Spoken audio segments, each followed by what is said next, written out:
Before the war, they were businessmen, executives of AGF Farben, the largest chemical conglomerate in the world. But as the Nazi war machine geared up, these men saw not a tragedy, but a business opportunity of unprecedented scale. They struck a devil's bargain with the regime. In exchange for government contracts, AGF Farben would provide the chemicals for war. Their ambition led them to Auschwitz. Here, the company built a massive synthetic rubber plant known as Monowitz. It was built by slave labor. Tens of thousands of prisoners were forced to work until they died from exhaustion or disease.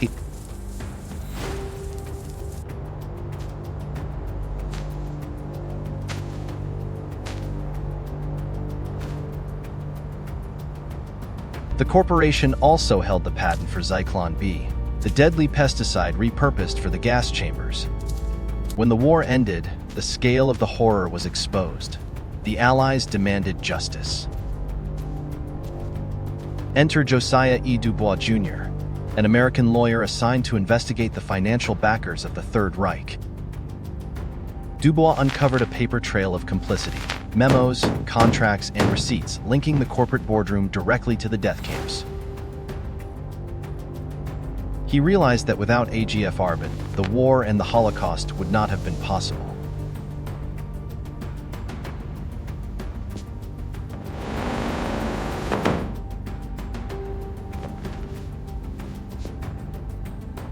In 1947, the AGF Farben trial began at Nuremberg. 24 executives were indicted for war crimes and crimes against humanity. They were not SS officers or politicians. They were educated, wealthy businessmen who claimed they were just following orders. They are the devil's chemists. They manufacture death!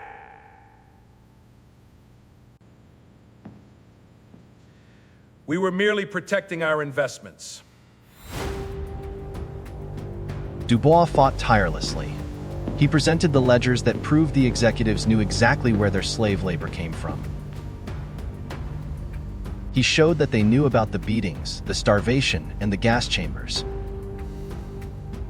But the political climate was changing, the Cold War was beginning, and the world was eager to rebuild a strong Germany.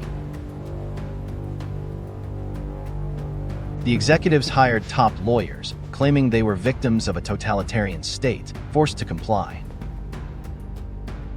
As the trial dragged on for months, DuBois felt the momentum slipping. The judges seemed reluctant to hold businessmen accountable.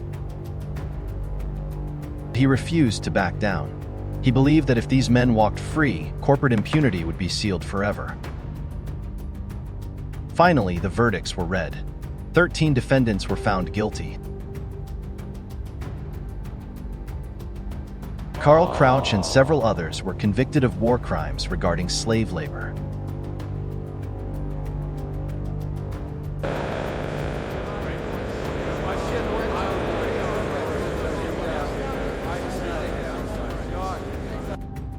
But the sentences were light. Most received only a few years in prison, and nearly all were released early.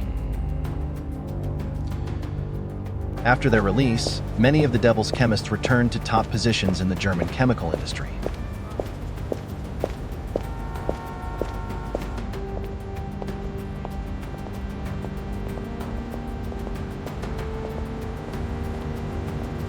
Disgusted by the outcome, Josiah DuBois returned to America and wrote a book detailing the trial. He wanted to ensure that history would never forget the role of these corporations.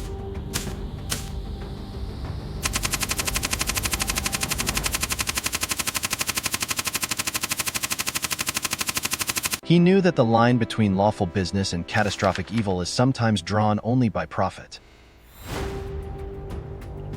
The legacy of AGF Farben serves as a chilling warning for the modern world.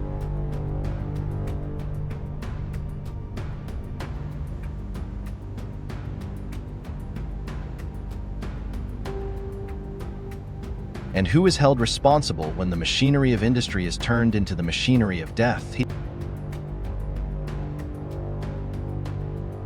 The devil's chemists may have escaped true justice, but their story remains in the ledger of history.